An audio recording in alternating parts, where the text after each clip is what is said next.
Welcome to the Talktagon, sports talk with loyalist sports journalism students. Good afternoon, I'm Evan Gomes, joined today by James Paddle-Grant and Duston Doudelet. Today we're talking sports movies, the greatest rivalries in sports, and we make some New Year's resolutions for athletes, coaches, and players. First, let's talk sports movies. Let's go through some sports movies, some of our own favorites, maybe give some listeners ones to watch during the holiday season. What's your favorite sports movie, Dustin? Well, for me, I'm a huge fan of documentaries in terms of sports movies, so I'm going to go a little bit of a different path here. I'm a huge fan of The U, which is the story of Miami Hurricanes football program. Great movie. They made a part 2.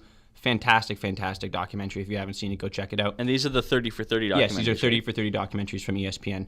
And the second one that I would choose of my favorite ESPN 30 for 30s would be the Fab Five documentary, which is about the Michigan Wolverines and their Fab Five, which is the term coined for the 5 rookies that all started, which is the first time in NCAA history. So if you haven't seen that, check that out for sure as well. Chris Webber and Jalen Rose, very powerful players come with that. Juwan Howard, also part of the Fab Five there. Absolutely. Some good NBA careers there. James, what are some of your favorite sports movies? I've got More Than a Game, which is about a different kind of Fab Five in basketball players in high school basketball. Kind of shows the creation of LeBron James into the NBA and then kind of the path of all the other players, what they did afterwards. Another great one is Space Jam, probably my all-time favorite. It's a cartoon, but it's awesome. I feel like Space Jam stands up really well because I watched it when I was, maybe 4 or 5 years old, and I watch it now, and it's still funny.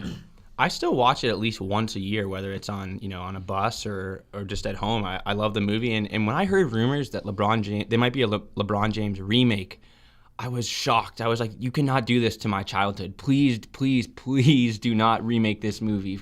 For whatever you do, just don't.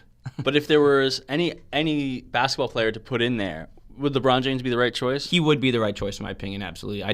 I'm a firm believer in not messing with a good thing. If the movie still stands up today, why would you change it? Well, Hollywood runs out of ideas real quick. They got to recycle, so it's not a surprise that Space Jam would get recycled.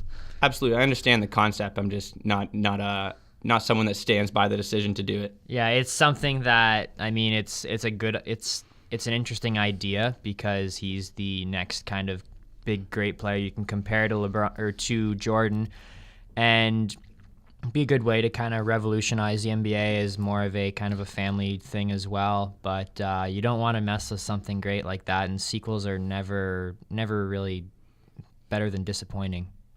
The other ones that I had, Coach Carter, another good basketball movie, Samuel L. Jackson taking a group of misfit basketball players, turn them into a good team, and a lot of good boxing movies. Southpaw recently in 2015, another good boxing movie, but the Rocky series. Rockies 1 through 5. Don't really talk about Rocky 6 because it doesn't really count. Raging Bull, a great movie with Robert De Niro playing Jake LaMotta, just a fantastic film. I don't know what it is about boxing. It just lends itself to good filmmaking. Absolutely. I feel it's part of the sport, and it's just part of the process and how much work goes behind them training. And it's just a nice way to make a movie and show the whole process leading up to the major fight that happens in the movies.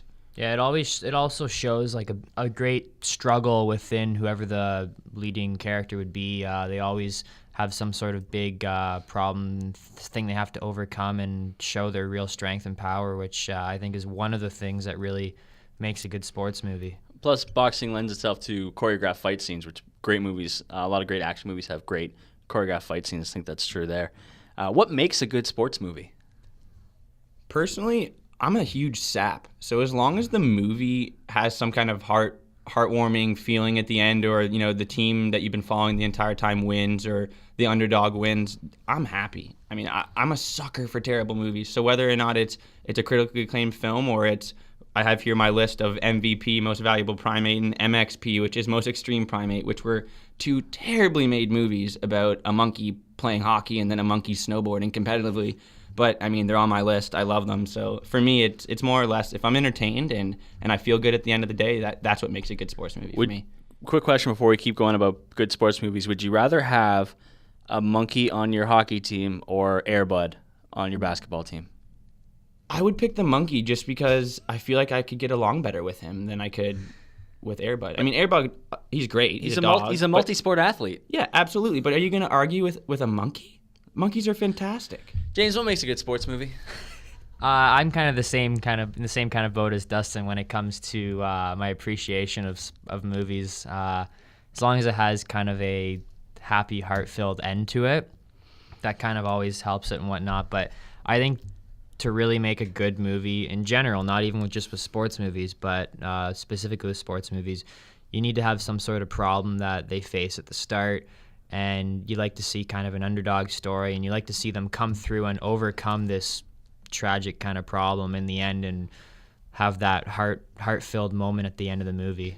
I think another thing is that sports lends itself really well to comedy because it's not something you can take seriously 24/7, 365 days a year. That's why movies like Caddyshack, great golf movie that's just hilarious, and then Slapshot, one of the best hockey movies ever made, is a great comedy about the Hanson brothers, and it's just a great movie. And I think sports can be taken in many different directions because you can't be serious all the time, and yeah, you still get those heartwarming moments, but it makes for some great films.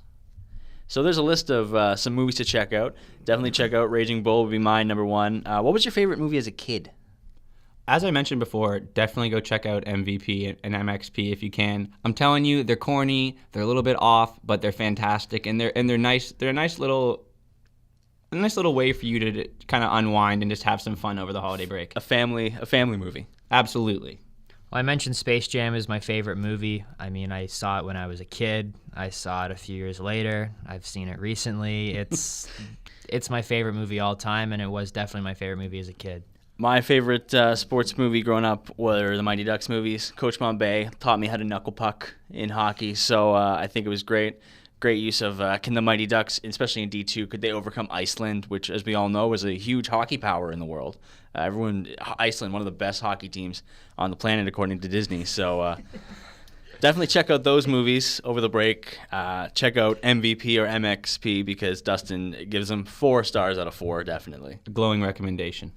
Moving Moving on to rivalries. Rivalries make sports. They make sports a lot more interesting. They add extra layers to some games that might not mean much otherwise. It's just teams or players who don't like each other. What's the greatest sports rivalry to you? What ranks up there? I'm going to go in and talk a little bit about hockey. I'm a Canadian. I'm biased. Hockey's what I follow. Hockey's what I love, and I eat, sleep, and breathe it. So for me, I would have to say growing up in my generation, it's the rivalry between Team Canada and Team USA for hockey, whether it's for the Olympics or if it's the World Tournament or if it's World Juniors, something that kind of just stands out for me, and it's something I've always followed, as well as Team Canada in the USSR, as well as Team Canada in Russia. That's always a huge rivalry for me. So Team Canada versus everybody in Pretty much Team Canada hockey? Versus Russia or US. That's my big rivalry. James? My big rivalries would be the Habs and the Montreal Canadiens and the Toronto Maple Leafs in the NHL, or the Lakers and the Celtics in the NBA for sure. Those are 2 big rivalries there. Even the Yankees and the Red Sox are huge in baseball too. Like in those 3 different sports, those are the top 2 teams that had the most championships combined between the 2, and they were just dominant forces head to head against each other in many different decades. Each time that these teams play each other, it matters more. The Leafs are going through a rebuilding season this year. Montreal's playing well, but every time that the Leafs still play Montreal, it still means something. Yeah. It means more to the players, I think. Every time those teams play against each other in any league, even if they're not competing teams, like for example the Lakers right now and the Celtics, neither of those teams are outstanding teams in the league right now. They're actually kind of on the lower end, at least the Lakers are. But when you see them play against each other, you're excited to watch them play.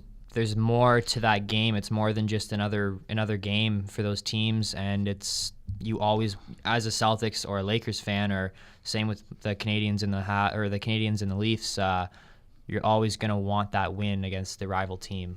It's one of those things. It's kind of like in football with the Ravens and the Steelers, or the Redskins and the Cowboys. It's historically just a great matchup, a great rivalry, and it's one of those things that no matter what kind of team either franchise has going at that point, it's a game to watch. It's a great rivalry, and no matter what, it's the logo on the front, not the guys in the back. So it's no matter what, it doesn't matter really. It's those teams and their rivalries, and that's what makes sports great. A couple more team rivalries I've listed. We talked Yankees, Red Sox, Habs, Leafs, Lakers, Celtics. I had Liverpool, Man U, Ohio State versus Michigan in football is a huge rivalry, and then the NFL lends itself to rivalries as well. What's your favorite individual rivalry? Two players going up against each other, because that's usually based more on respect. Right now, I've been really liking to see Peyton Manning and Tom Brady. They're the two of the top quarterbacks the last few years, and they're always it's always a tight game between Denver and the Patriots, and to see them go head to head to kind of tough it out as who's the number one quarterback is always really interesting to watch. For me, I thought about that exact matchup, actually. I thought about the Tom Brady and the Peyton Manning, and I do love watching that quarterback versus quarterback rivalry. But for me, the first thing that popped into mind was Ty Domi and Bob Probert. They fought 9 times in their NHL careers, respectively. They're both very, very physical, vocal guys, and just watching them go toe-to-toe, especially with their size difference and just in general, just how tough they were and how hard they went at each other every night. And they were good friends off the ice, too. So it's one of those things. I loved watching it happen. I think that was back during an era where fighting in hockey was a bit more, what would be the proper word to say it? A bit more accepted and a bit more needed. And I think that watching those two go toe-to-toe every night was one of the best things I ever got to see in hockey. Two good rivalries. I had Manning and Brady as well as Larry Bird, Magic Johnson. I wish I was alive to watch that in its heyday, because it was the rivalry that defined basketball.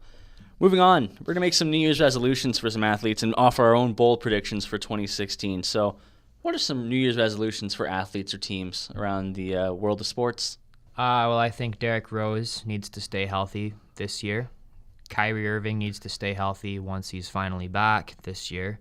And the 76ers should maybe take a bit of time off from the NBA and maybe focus on some other things in their life, because they're not really showing themselves as a true basketball team right now. I wrote that the 76ers should give up basketball.